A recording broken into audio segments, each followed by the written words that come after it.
Yes, people, still buzzing after that win. Luton 2, Chelsea 3. This video here will be about the 5 things we learned from the game. Now, let me be brutally honest with you guys very quickly before we get into all of that. This channel has gone through ups and downs, ownerships itself, like Todd Bowley's one. But I need to improve. I'll be honest with you. There's a lot that needs to improve. We're going to be changing the logo, the header. We're going to be changing the content. There's going to be more content. I know I always say this, but 2024, sometimes you just need a fresh start. So obviously, it's going to take a while, but come and join the journey. Hopefully, transfer window starts opening up a lot of things, and we'll see more collabs as well. But I'll be doing a lot more videos on here. So please, guys, keep liking the video. Every like helps this channel so much. Subscribe and hit the notification. Tune every single day. Probably from 2024. Happy New Year to everyone, of course.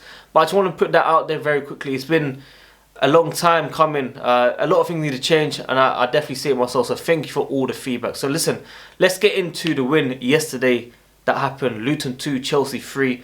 The first one that I do want to speak about is Cole Palmer. They say Cole Palmer, ice veins, of course.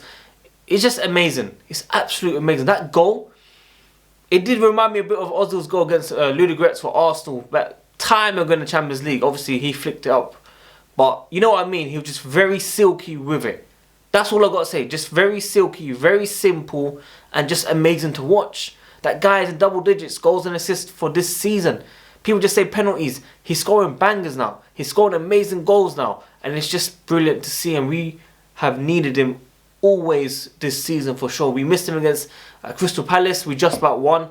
But I was going to say today, because I'm recording this, but it's being released tomorrow, which is today that you're watching it. Listen, ignore me. But you know what I mean. Cole Palmer, for me, has been a special player. We are lucky to have him. Man City must be crying right now. I know they've been winning trophies, but they haven't been at their best. And this player, for me, is like, I can see like being the Kevin De Bruyne that we let go. For them, it would be Cole Palmer. So, revenge after many years, basically. So, it's good to see that one, first of all, Cole Palmer. That's the first thing. We need him. He's special. He's scoring goals. He's assisting. He gave Madueke's goal as well, which is very good to see. So, he's everywhere. That's point number 1. Point number 2, Petrovic. My word, the saves that he's making, this guy's moving like prime Czech. He's looking good. He's looking saucy. And Robert Sanchez has been good, don't get me wrong. But I can't deal with those mini heart attacks every single game. Petrovic saves me from it. If he's in danger, he boots it. And it goes to someone, or it's far away, where it's nowhere near in danger, where Sanchez gives it away 15-20 yards away. So for me, Petrovic, the saves that he's making, very key. He's come in 5 games now. He's looked very lively, very strong, very good on the ball, and very comfortable. So for me, he must stay in goal. I'm sorry, Sanchez. Although you've been good, no issues with you. You have saved us many times all this season, don't get it twisted. But your ball play from the back isn't good enough, and you just give it away all the time.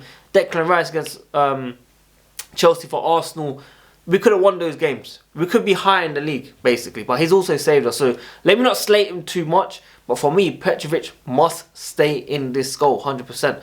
Now the third point, Alfie. I want to give him full credit. He came on. I was a bit worried, out of position, towards right at the end. Then he went one-on-one and got the ball back. And for me, that was like a goal. I'll be brutally honest with you. But there's one thing that I do want to say to you beautiful people out there. Let's not overrate this player. Let's not hype up this player because from the academy. I get it. It just feels like a PR stunt where everyone's just forcing it. You know what I mean? He's good. He gave us 100%. Conor Gallagher's giving us 100%. Mason Mount's giving us 100%. Let's relax. He's only played a few minutes for the last 2 games. It's good to see, don't get me wrong. And it's a message that you can make it through and hopefully get chances. But let's be real. The ownership, the way they're looking at it, if they see him do well, they'll sell him. So let's relax. Let him come in slowly. Let him play in the cup game. We've got a couple cup games coming up. Preston, of course. He can play that game. Let's see how he does. You know what I mean? So I understand the hype. I know everyone's getting excited. But let's calm down. But it's good to see John Terry call him out, of course, and give him props. Of course, Captain Leader Legend. It's always beautiful to see. Don't get me wrong. But some of the fan base, we take it too far. And this is part of the problem in today's modern era. I've seen it years and years. Let's calm down. But Alfie, big up to you for getting that challenge at the end. It felt like a goal. And obviously, he saved us some pressure. Next one I'm talking about is Broha and Nicholas Jackson. I was very critical of them in my vlog for Wolves couple couple games ago. Nicholas Jackson, for me, he's frustrating. I get it. And I'm guilty of this where I just slate him, and I get annoyed. Okay? But he's young, guys. It's not his fault. We signed him. We've got under 25 age policy.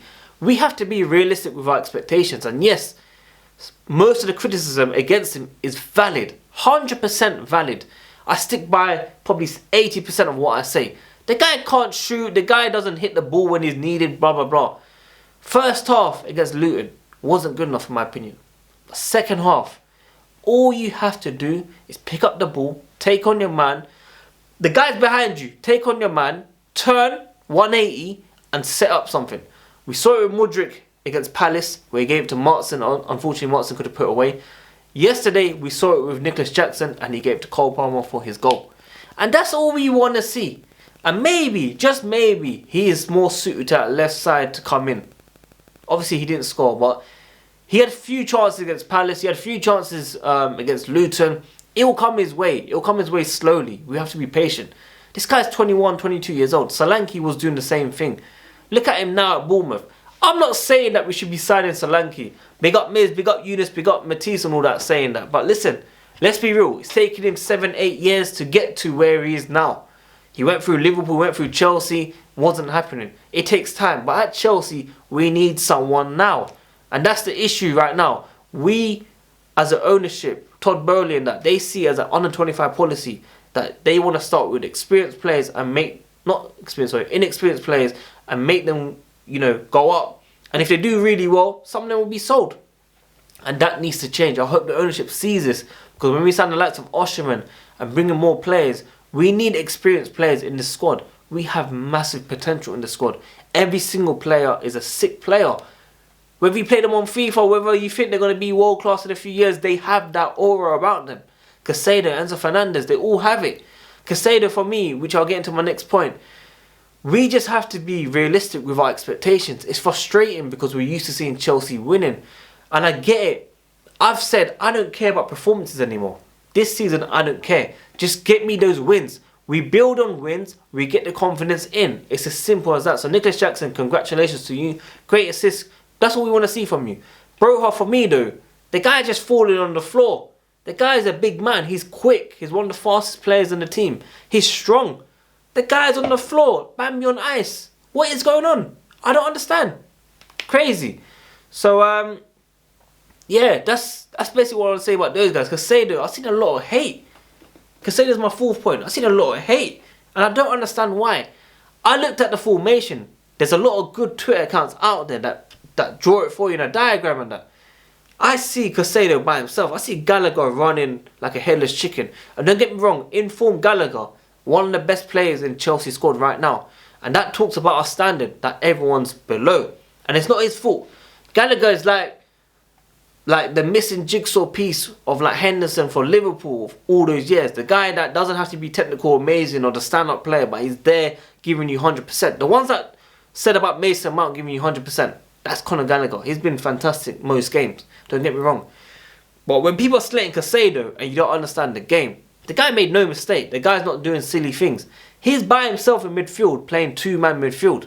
This guy is the £110 million. He's doing two jobs of the £55 million player. That's why we signed him for that much money at this rate. It's absolute criminal what we're doing to him. We're leaving him by himself and he's getting slated. The guy done a good job. And I really hope we get Enzo back ASAP. We need Enzo and Caicedo to grow with each other like Jorginho and Kovacic. We need it to be like that ASAP. So that is my fourth point. Stay off Caicedo. I don't know why he's getting hate just because of his price tag. The guy done a good job. Now fifth is Thiago Silva. The guy was angry after the game and this is what we need. He's not happy. Yes, we won 3-2. I'm happy with the result, don't get me wrong. But he knows it shouldn't have been like that. 3-0 to 3-2 is unacceptable at Chelsea Football Club. Why are we going through it? And don't get me wrong, Arsenal just beat Luton away from home 3-2 with a Declan Rice winner. And that guy had a stink against West Ham the other day, by the way. They got slapped at home. They are not winning the league, by the way, as well. But let's think about it. Thiago Silva is frustrated. He's thinking, why are we going through this? Why are we suffering FC right now? It doesn't make sense. And I agree with him. Why are we going through this right now, people? When it went 3-1, I thought, okay, it should end 3-1 and we end it there. Okay, Ross Barkley scores the goal. The guy's doing backheel passes like it's Ronaldinho. I'm thinking in my head, where was that at Chelsea? And I'm just like, that's mad. But this is what happens when players leave Chelsea. They suddenly turn to prime Iniesta and Xavi. But Barkley scored a goal. I thought, alright, cool. Didn't celebrate, big up to him. Then the second goal went in and I'm like, it's going to happen again, people. And we know that chant, it's happened again, it's happened again. To Tottenham. And Poch was manager of that time many times and he's bottled it. And I just thought, nah, it can't be. Because I'm telling you now, if we bottled a 3-0 lead, it will go absolute mental on the timeline. Don't get me wrong, it's going mental now as well. Big up my co-host CSC Devoir. We've done a podcast as well. Check out on Spotify, Apple Podcasts, Carefree Unfiltered. He's Poch out. He's saying he's probably the worst manager of Chelsea history. I think that's too far. We had, I was going to say Scolari, maybe even AVB, all these guys. Grant, we might have got to Champions League final, but it's more of the players that have done everything. There's been worse, okay? We are going through a transition. It's going to take time. As I said, I just care about results right now. I just want to get through the season. We could still win the Carabao Cup. We could challenge for the Emirates FA Cup. We could still do well in the league and maybe catch up. If Tottenham lose, we'll be 8 points behind 4th place. It's not too bad, is it? You know, it's a bit, sounds a bit crazy. But if you go on a run, you know, we've got, I think it was Preston, Middlesbrough, 2 cup games if we win them. And then we've got Fulham, who hopefully we should beat at home. You know what I mean? So let's see what happens. Hopefully you guys enjoyed this video. 5 things we learned. As I said, guys, I need to start pumping out content. Obviously, February will be a bit difficult. I'm away from like the 13th until like the 28th, 27th on holiday with my family. For family reasons, of course. I'll try to upload when I can. But yeah, it's been a lot of ups and downs this year. I'll be real with you. We've gone through so much. I had, you know, a partner on this company. Didn't work out, I'd say. But in life, you got to try things. Risk and reward. If you don't try things, you'll regret it. You'll think about it like, why didn't I do it? What if I did take it? So I'm kind of happy. I've learned a lot on the way. And a lot of things have to change. I'm still doing things like I was doing a couple of years ago. It doesn't work like that anymore. And that's how the game works. We have to adapt. And big up to all the ones that are growing. Because I watch you guys and I'm like, yeah, that's it. I need to get that hunger back. You know what I mean? So 2024, hopefully, I think I need to stick with videos. There'll be streams couple times here and there. But I think videos from now, it suits me. I prefer it. I like it. It's like me talking to the mirror. And I enjoy it. So yeah, guys, make sure you smash the like button, subscribe, and hit the notification. Tune in a single day, comment down below, probably from 2024. But like I said, if I do collabs, obviously we'll be streaming, hopefully some in person or something. We need to change up the game. That's what I'm basically saying to you lot. I need to change up the game. Check out the socials, Carefree Unfiltered on Spotify, Apple Podcasts, and on Twitter. WorldWideChels on Twitter, Instagram. And more vlogs coming out soon as well. We were done Wolves away a couple of days ago if you lot want to check that out on the channel. But there's a lot to do on this channel. Lot to do. But it's about time I start enjoying it again. And big up Miz, man, upside the coin. Always showing me love and giving me that motivation to come back stronger. Because I do need to come back stronger. And big up, like I said, to everyone that's been supporting the team as well, man. Until then, WorldWideChels, guys. I'm out.